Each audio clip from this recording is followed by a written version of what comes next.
Sorry. I got caught up trying to fix bad posting. Anyway, welcome to the Saturday Six. My name is Rob Bowron. I'm the econometrician, chicken behind BetaRank, an advanced stats system for college football. Thank you for tuning in. We're going to preview all the games of championship week, which, well, not all the games. We're going to do 6 of the games for championship week. So 5 of the Power 5 games, of course. And then we'll also do one group of 5 game. We're going to do the MAC championship this week. Pretty excited for that. There are some really good games this week. There are also some really less than exciting games this week. I know, I don't know. I feel like everybody has lots of really, really big opinions about championship week. I don't know. Yes, it's for the money. But the divisional format, for what it's worth, has given us some not great at all matchups that we have to deal with this week. I mean, for example, like Michigan versus Iowa. I mean, Iowa is terrible. Sorry, Iowa fans. I mean, Iowa has a really good defense and one of the worst Power 5 offenses we've ever recorded. I mean, and that to me is in some ways astounding because Brian Ferentz has been really bad as an offensive coordinator for a while. Anyway, I'm Rob Bowron. I'm the econometrician, chicken behind BetaRank, an advanced stats system for college football. You're going to see a bunch of advanced stats in these previews.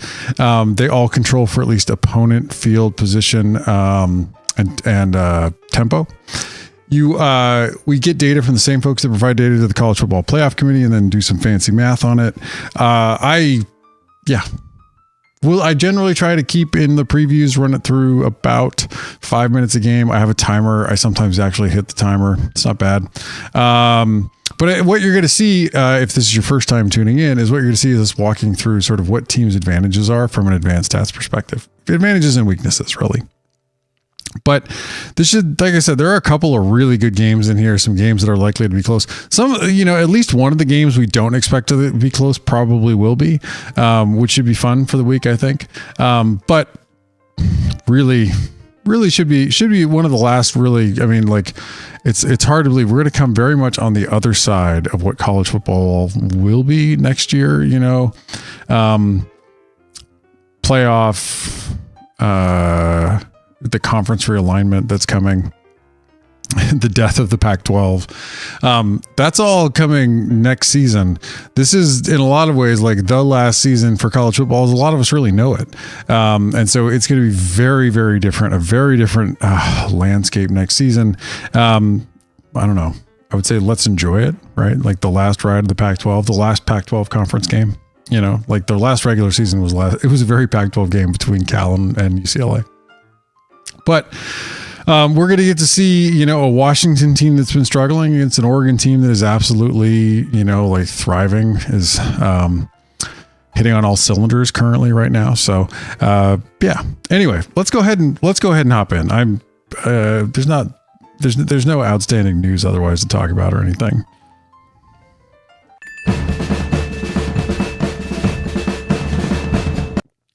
Our first game here, Georgia against Alabama. Georgia comes in at number 2 overall in BetaRank. Alabama sits at number 12. Kirby Smart is your head coach for Georgia. Nick Saban is your head coach for Alabama. This Georgia offense, called by Mike Bobo, is pretty good. They're number 33 overall in BetaRank. They're not really close. I mean, they're closer than anybody else's, but not really close to where Oregon or LSU are sitting this year offensively. You could see that, the number 1 offense in college football is LSU. They're at 1 in this scale. They're a little bit around about 82% as effective as LSU, but this is still a really good offense in college football. They're number 7 overall in drive efficiency. They do a really good job putting together long drives to be able to put up points. They're a really explosive offense, number 3 overall in explosive drives. They rely on big plays a lot. Number 13 overall in play efficiency. Outside of explosives, they do a good job putting up yards per play. And negative drives, they're very good here. They avoid 3 and outs. They avoid turnovers, avoid having bad things happen to them. They have a decent run-pass split here. They're at number 15 overall in effective rush versus number 3 in effective pass.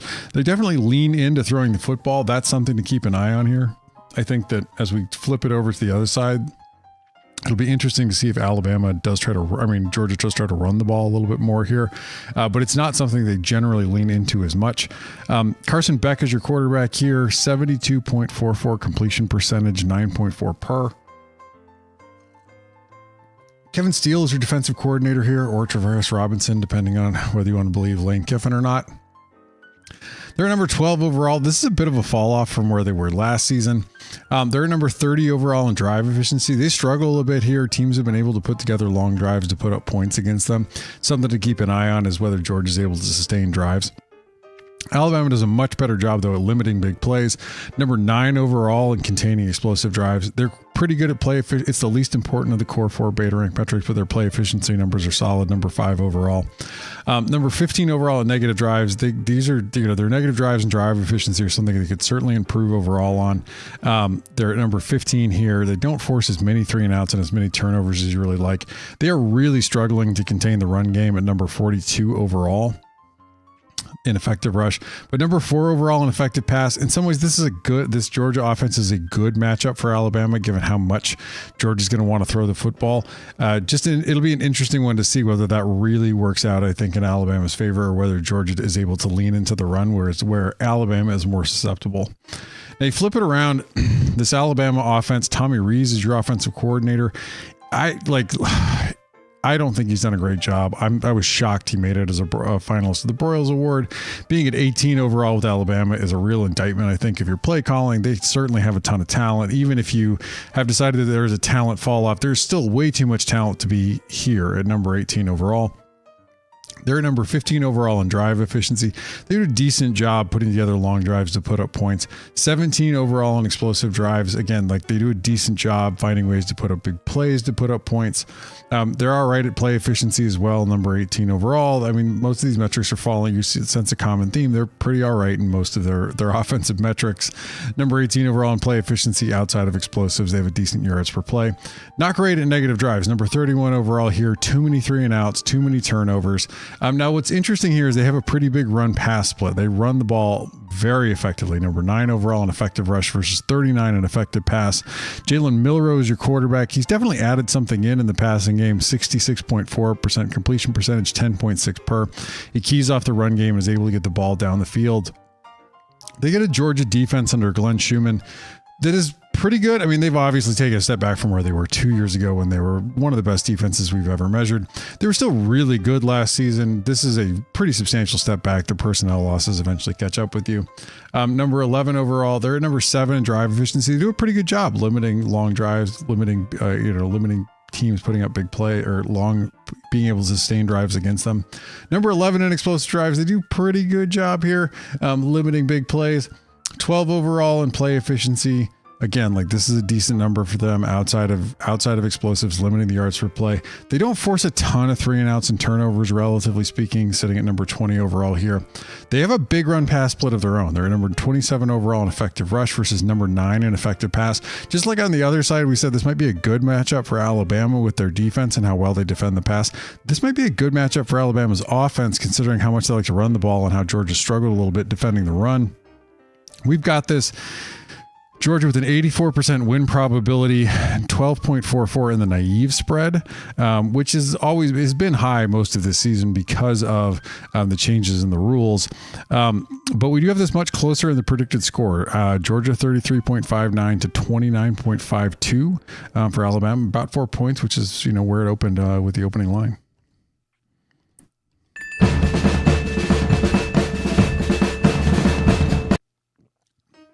Oh man, did I screw that up? Did I not get that one in?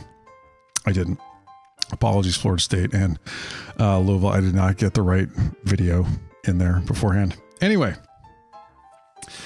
we get number 9 FSU versus number 20 Louisville. This should be a pretty good game. A game that projects, I think, to be fairly close, partly because of the quarterback injury for LSU. Mike Norvell's your head coach for FSU, and Jeff Brom is your head coach for Louisville. Mike Norvell's also your play caller for the offense. They're number 19 overall. They were They weren't great even before the Travis injury. I'm really surprised. I mean, FSU has been carried by their defense. It didn't look like this was going to be the case early on in the season. They had some defensive struggles early on, and the offense looked world beating. Turns out, as the season progressed on, we got more information, and FSU's defense is really, really good, and their offense is pretty mediocre for given the talent level, I would say, and given Norvell's history as a play caller. Number 19 overall, they're at number 35 overall in drive. They struggle to put together long drives to put up points. 22 in explosive drives. They are more reliant on big plays to put up points. 16 overall in play efficiency. They do a decent job here with the yards per play outside of explosives. Their negative drives is at number 12. That's, they do a pretty good, actually, this is a pretty good job avoiding 3 and outs, avoiding turnovers. They have a pretty large run pass split overall. And of course, this doesn't take into account the QB change. Number 45 overall in effective rush versus 11 in effective pass. It'll be interesting to see, I think, in this game, how that shakes out. Rodemaker sits at 57.1% completion percentage, 8.5 per. That's not great. You definitely need to get him going in this game because Louisville's defense is pretty good. Number 18 overall in beta rank. They're at number 20 overall in drive efficiency. They do a decent job of finding ways to use the field to their advantage, not give up points. 25 in explosive drives. You can put up some big plays against them. 36 in play efficiency. Now, what they're good at is forcing 3 and outs and forcing turnovers. I think this is actually a good matchup for Louisville because FSU has struggled a little bit getting the passing game going with Rodemaker in there. Louisville is much better against the run. FSU is going to have to pass the ball if they're going to want to get things done here because of this run pass split. Now you flip it around here. Offensively, Jeff Brom's your play caller for this Louisville offense, and Adam Fuller is your defensive coordinator for FSU. This Louisville offense is okay. They're pretty good. They're at number 22 overall. They're okay at drive efficiency. They do a decent job putting together long drives to put up points. They're more reliant on explosive plays at number 26 overall. They've got a good play efficiency number at number 10 overall. Their yards per play outside of explosives is solid. Again, that's the least important of these metrics that we're talking through here. Their negative drives, 27 overall. They take a few too many 3 and outs, a few too many turnovers. 23 in effective rush versus 29 in effective pass. I'm interested to see, as you kind of peek over to the other side here, whether they're able to get the run game going against an FSU defense that has struggled against the run a little bit. Jack Plummer has a 66.2% completion percentage, 8.8 per.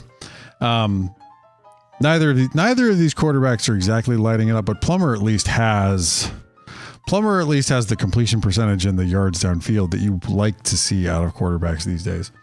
Now, this FSU defense is really good. Number 6 overall. They do a really good job of drive efficiency, finding ways to use their field to their advantage and not give up points. They're excellent at containing big plays. Number 7 overall here. Number 26 overall in play efficiency. They do struggle a little bit outside of containing explosives. They can give up a decent yards per play, but they're really good at negative drives, forcing 3 and outs, forcing turnovers. That's something to keep an eye on here.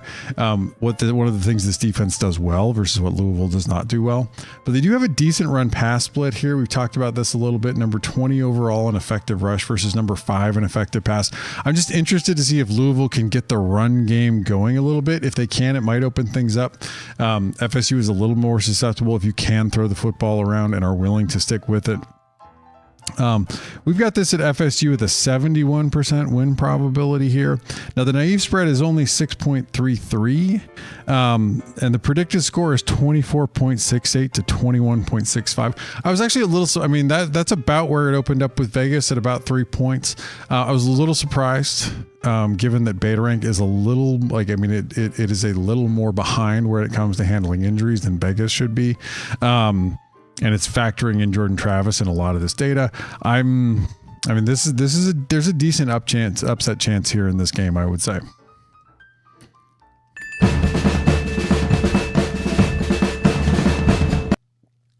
So this game on paper should be really good. It's a rematch of a game that was really good earlier in the season. The difference is that since that game, Oregon has been playing phenomenally and Washington has been playing really poorly. Not really poorly, but compared to the way they were playing earlier in the season, they have played relatively poorly. And I think Michael Penix has likely been injured and we just haven't heard about it. So number 2 overall on offense for Oregon, Dan Lanning's your head coach. Kalen DeBoer is your head coach for Washington. Will Stein's your offensive coordinator for Oregon. He's done a phenomenal job. And look, it's probably should be Phil Parker this year that wins the Broyles, but Will Stein deservedly a finalist for the Broyles Award. Number 1 overall in drive efficiency. They do an excellent job sustaining long drives to be able to put up points. This is one of the big dividers between great offenses and merely good offenses in college football. Oregon is an excellent team at sustaining drives and getting points out of them. But they're also really explosive. Number 2 overall in explosive drives. Fantastic there. LSU is just who's number 1 in there is just unbelievably explosive this season. Number 4 overall in play efficiency. Number 3 in negative drives. They do a really good job avoiding 3 and outs, avoiding turnovers. They do have a run pass split. Number 19 overall in effective rush versus number 1 in effective pass. Bo Nix is having himself a season. He's at 78.6% completion percentage, 9.7 per. And I've, for years talked about, Oregon being a little bit all hat and no cattle when it comes to their wide receivers, having some guys that were highly regarded and that you could get excited about, 4-star players, maybe even 5-star players who never quite panned out on the field. And that's not the case now. They absolutely have some guys that can catch the football. William Inge is your defensive coordinator for Washington. This is a middle of the Power 5 defense, number 32 overall. They've improved over the season. They haven't been as much of the problem from where Washington was when they played Oregon to where they are now. They've improved since then, actually, a little bit. Number 32 overall in drive efficiency. They do a decent job, finding ways to avoid giving up points, use the field to their advantage. But they are susceptible to giving up big plays. Number 39 overall. That's something to keep an eye on here in this game. Number 19 in play efficiency. They do a pretty good job outside of explosives containing the yards per play, but their negative drives just stinks. Number 55 overall here. They don't force enough 3 and outs. They don't force enough turnovers. They have struggled a little bit in the pass rush, even though they have some individual players that are good. As a whole, the pass rush isn't great. Number 33 overall in effective rush versus 41 in effective pass. You should expect Washington to give up some points in this game. Washington, like they had to the last time around, they had to find a way to put up a bunch of points against Oregon. You flip it around. This Washington offense has certainly fallen off. I personally think that Penix has likely been injured. Ryan Grubb's your offensive play caller here. They're number 38 overall in drive efficiency. They're struggling to sustain drives to be able to put points up. They've become heavily reliant on big plays at number 6 overall here. And it's interesting because Odunze has really become the only standout wide receiver. You came into the season thinking you had a 3-headed monster, but it's really been Odunze, and that's about it. I mean, the other guy's been all right, Polk and McMillan, but Odunze's been the standout. He's really having himself a heck of a year. Number 12 overall in play efficiency. They do a decent job, again, outside of explosives, sustaining their yards per play. They're number 17 overall in negative drives. They do a pretty good job avoiding 3 and outs and avoiding turnovers. Number 104 in effective rush versus number 4 in effective pass. You absolutely know what you're getting from Washington. They're going to come at you and throw the football. That is a bit of if you're peeking over to the left, that is a bit of a problem for this Oregon defense. Michael Penix is your quarterback here, 65.6% completion percentage, 9.1 per. Tosh LaPoy is your defensive play caller for Oregon, number 9 overall in beta rank. They're at number 3 overall in drive efficiency. They're excellent at using the field to their advantage, avoiding giving up points. The offense often gives them a long field to work with, and they use that to their advantage. They're a little more susceptible to giving up big plays. That's something to keep an eye on here. Number 18 overall in explosive drives. Washington might be able to find something here. Number 17 overall in play efficiency. They do a decent job outside of explosives, limiting the yards per play. Their negative drives is, again, a decent job, forcing 3 and outs, forcing turnovers. But the numbers to keep an eye on here is they're excellent against the run. In fact, part of the reason they absolutely blew out Utah, blew out Oregon State, is those are run-first teams. Oregon was able to line up, own the line of scrimmage against those teams, and then boat race them. It's why Michigan might be a good matchup for this Oregon team. If you are an Oregon fan, looking ahead to the playoff, don't get too comfortable looking ahead to the playoff though. But this Washington team is not. Like, they throw the football. Oregon's pass defense is a little more susceptible here. They are susceptible to giving up big plays. That's something to keep an eye on. We've got Oregon with a 95% win probability and 21 in the naive spread. Now it is closer in the predicted score here. taking into account all the factors that you see, which the naive spread, of course, does not. 37.53 for Oregon to 24.62 for Washington.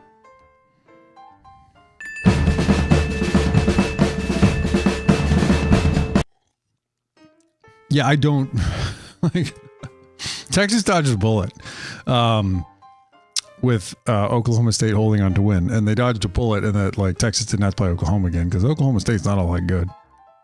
Now, Texas could absolutely blow it, but we'll see.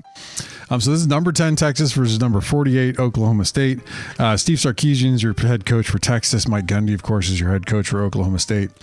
Sark's also your play caller on offense here, and Brian Nardo is your defensive play caller for Oklahoma State.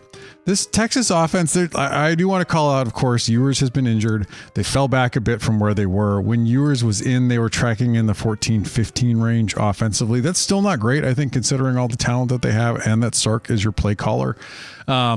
They definitely need to improve. They had a big game last week against Texas Tech. They could absolutely use a very big game here to keep this number improving.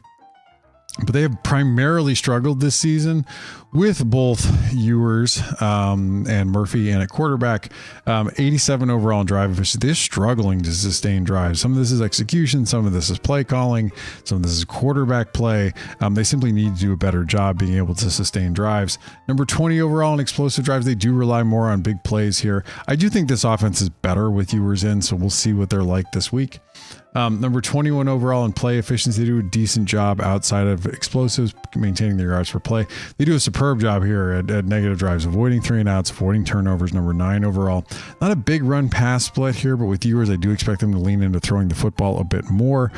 Ewers has a 69.8% completion percentage, 8.9 per. He's honestly improved over where he was last season. The offense just hasn't improved much at all over where they were last year, which is kind of a surprise. Defensively, Oklahoma State, this is a middle of the road Power 5 defense, which isn't, I mean, honestly, which is where they were the year before as well. The fact that they've been able to maintain that, I think, is a really good sign. They're at number 24 overall in drive efficiency. This is their best, one of their better metrics. They find ways to avoid giving up long drives, find the ways to use the field to their advantage and avoid giving up points. But number 48 overall in explosive drives, they are susceptible to giving up big plays. That's something to keep an eye on here in this game.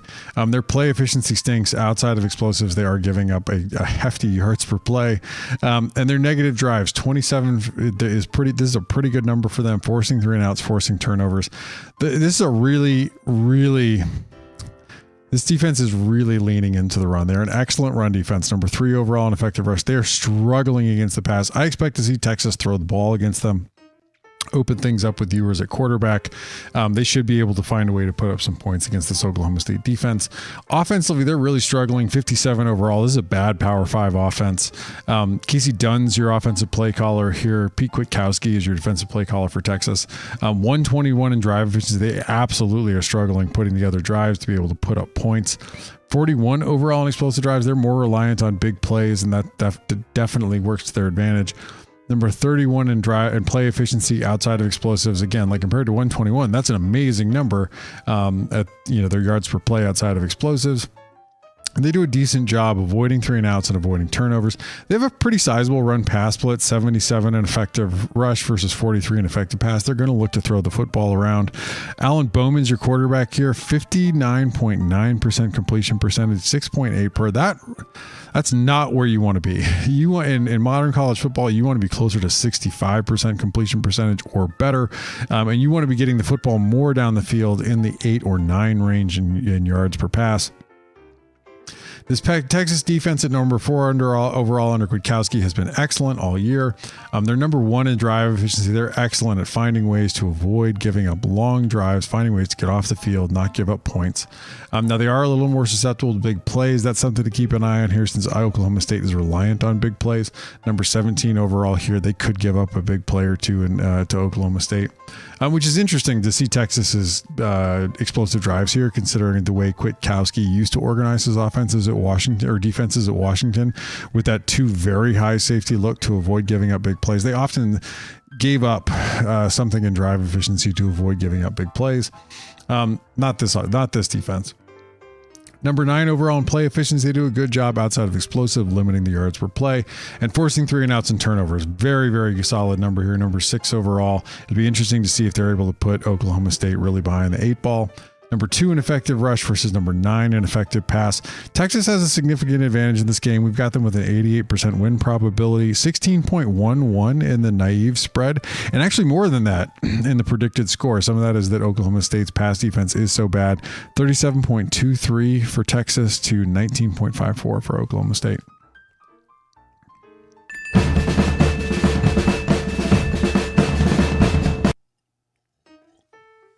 This is ugly. I mean, it looks good here. This matchup should be fun. Jim Harbaugh is your head coach for Michigan. Kirk Ferentz is your head coach for Iowa. Now, Sharon Moore is your offensive coordinator for Michigan. Was the head coach for a couple games. He's done a really good job. Number 6 overall for Michigan offensively. Now they're fairly sizably back from where we saw for LSU at number 1 or Oregon at number 2 and Georgia at number 3. Pretty big gap here for them, but still a very effective offense in college football. Number 3 overall in drive efficiency. They do a good job sustaining long drives, be able to put up points. This is really their best number. They're not as explosive. Number 16 overall on explosive drives. They don't rely on that as much. Number 29 overall in play efficiency. They do a good, comparatively, it's the least important of the core 4 beta rank metrics, but outside of explosives, they're not as good at their yards per play. And they do a great job avoiding 3 and outs, avoiding turnovers. Their negative drives number is really solid. Number 7 in effective rush versus number 12 in effective pass. They're definitely going to lean into the run here. But this is going to be tough sledding. This Phil Parker-led defense is excellent for Iowa. Number 5 overall in beta rank. J.J. McCarthy's number, 74.3% completion percentage, 9.7 per.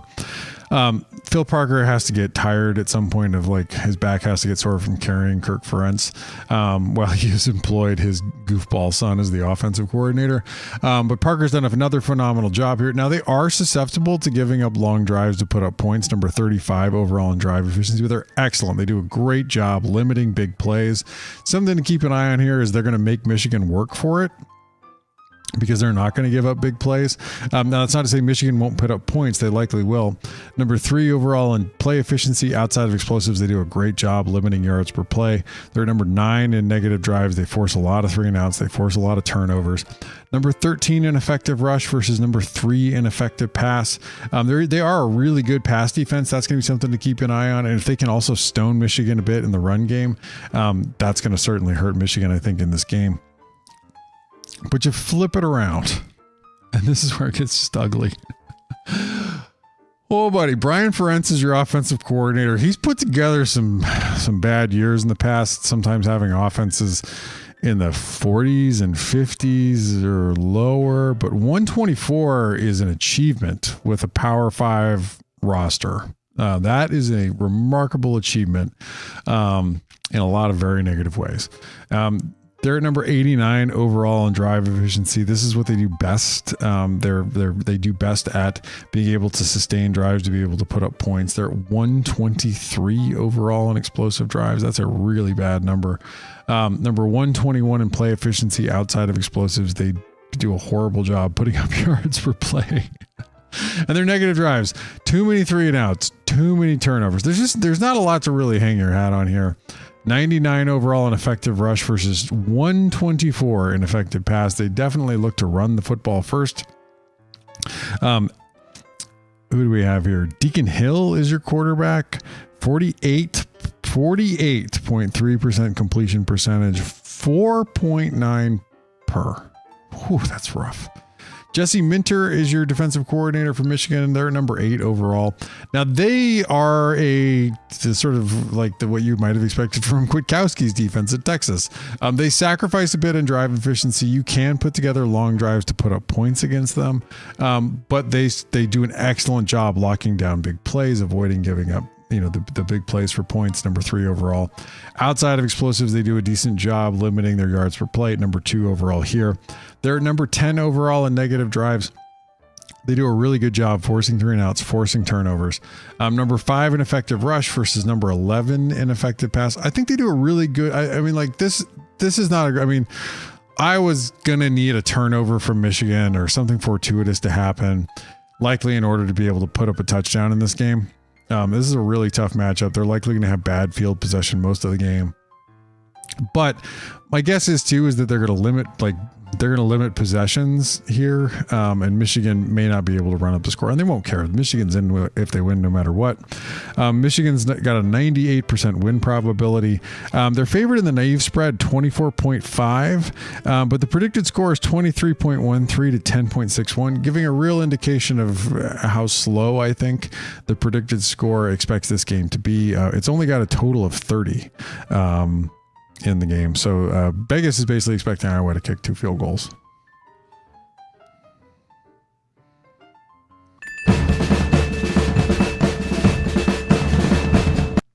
The MAC championship should be a pretty fun game. This is a really good matchup here. This Toledo offense against this Miami of Ohio defense. We're just going to call them Miami. They're the ones still playing. Jason Candle is your head coach for Toledo. Chuck Martin is your head coach for Miami. Toledo's offense is led by Robert Weiner, and Bill Brecken is your defensive coordinator for Miami. This offense for Toledo is pretty good. This is a pretty good group of 5 offense, number 41 overall in beta rank. They're pretty good at, you should always grade Power 5 teams on a 1 to 69 scale. That's the number of Power 5 teams that there are out there this year. There's just a different amount of resources available. So if you're in the top 65 and you're a group of 5 unit, you're doing great. Number 47 overall here on drive efficiency. They do a pretty good job sustaining long drives to be able to put up points. They are fairly explosive. Number 30 overall on explosive drives. They do rely on big plays quite a bit. Number 58 in play efficiency outside of explosives, though they're less good at putting up their yards per play. And negative drives, they are susceptible to some 3 and outs and some turnovers, relatively speaking. They have a pretty solid run pass split, 22 overall in effective rush versus 71 in effective pass. Daquan Finn is your quarterback here, 65.1% completion percentage, 8.5 per. Defensively, Miami of Ohio, this is a really good group of 5 defense at number 36 overall. They do a really good job at drive efficiency, finding ways to avoid giving up points, use the field to their advantage. They're excellent at taking advantage of the field position that they get. Number 50 in explosive drives, they can be a little bit more susceptible to giving up big plays. That's something to keep an eye on here. 47 overall in play efficiency, 35 in negative drives. This is an advantage for them. I think that they might be able to force some 3 and outs, force some turnovers in this game, be able to I think set themselves up for success. 39 in effective rush versus 36 in effective pass. No real big split here. The real decision, of course, for them is going to be, are they able to slow down the run game? Now their pass defense has been good enough, and Toledo is less likely to throw the football.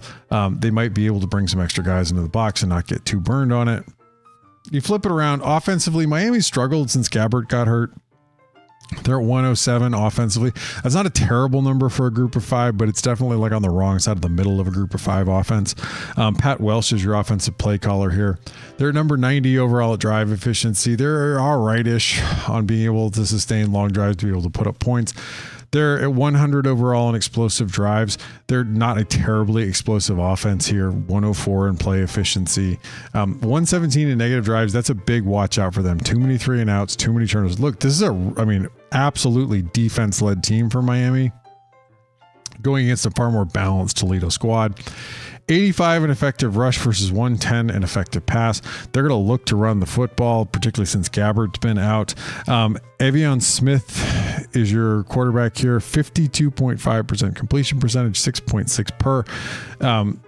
They need him to play pretty well, I think, in this game. Because this Toledo defense, and Vince Karras is your defensive play caller here, they're pretty good.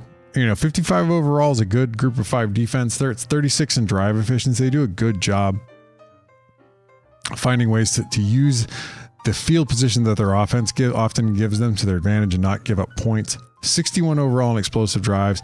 They are still pretty good at avoiding giving up big plays as well. They're at 77 in play efficiency. They do a good job outside of explosives, limiting the yards per play. And their negative drives number at 81 overall. They are a little more susceptible to 3 and outs and turnovers. They don't have they don't force a ton of 3 and outs and turnovers. And that's something to keep an eye on here, because Miami That's probably their biggest negative. So they're not, if they're able to avoid having negative things done to them, they might have a shot in this game. This game should be pretty close. No big run pass split for this Toledo defense. We've got this with Toledo with the 71% win probability, 6.33 in the naive spread. But because of some of what we see here, particularly on the other side of the football, where I think Miami's defense might be able to come in and play this Toledo offense tight, we've got this predicted with Miami of Ohio 24.04, Toledo 23.91. So really close game in the predictions here. Of course, anybody finishes +1 on turnovers, they're likely going to win the game, is the way this is going to shake out. So that's it. That's the Saturday 6th. We'll do a playoff one for sure. I'm not going to get too much into the kooky, who's in, who's out. You guys can watch. I don't know. I mean, I think the main thing to keep an eye on there is truly, I'm a firm believer is there's a lot of deserve in college football, but I personally deserve some good playoff games. So we, the viewing public, deserve the college football fans in America deserve some good games, and so my personal hope is that we are not stuck with games that when Vegas opens the lines on the semifinals, that they're not close to double digits or at double digits. That's my personal hope. The playoff should be about, I don't know, we should at least have some good games. And this year it's quite possible. This year it is 100% possible out of the top teams that are all in the running to generate out some really good semifinal games and that will likely also produce a pretty good final game. And I think we deserve that. I mean, we had 2 good semifinals last year. I mean, TCU got the luck that they needed to be able to take down Michigan. But that's my hope. My hope is that when we have the games open up, we don't have any obvious stinkers. I don't know. I mean, there are other people that are going to be arguing that, what they really needs is we have to reward people for what happened on the field. And that's true. But people always have it in this very binary nature of oh, did you win or did you lose? But it's not about how you played. And I care about how you played. That's what advanced stats is about. It's about how you actually played. Less so about whether you won or lost. I know that sounds counterintuitive, but it's very true. One of those is repeatable, right? You can win games playing badly sometimes.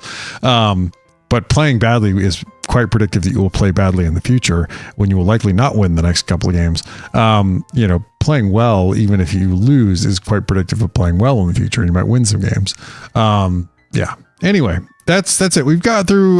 We had to take last week. I had to take last week off because I had family in town hosting Thanksgiving. Work's been busy, etc. But I'll do a playoff preview. Hopefully, as soon as the matchups are announced, I'll try to get it put together. I'll try to preview some of the better bowl games in that as well to make 6. Anyway, it's been fun this season, this regular season. I've really enjoyed it. I do love college football enough to do this as a side hobby. So, anyway, let's wrap it up here. Whoops. Oh no, I did the dumb. There we go. Let's undo the dumb. All right. Forgotten everything on my own thing. I'm Rob Bowron. I'm the econometrician behind Beta Rank. You can find all the stats you saw and a whole lot more at sharpcollegefootball.com. You can find me at Beta Rank FB or at Sharp College Football. We have a Pac-12 podcast for not much longer at 12 Pack Radio. You can find all the back episodes of that at sharpcollegefootball.com/12 Pack Radio. Thank you so much for tuning in. I hope the games go your way, whichever way that is this weekend.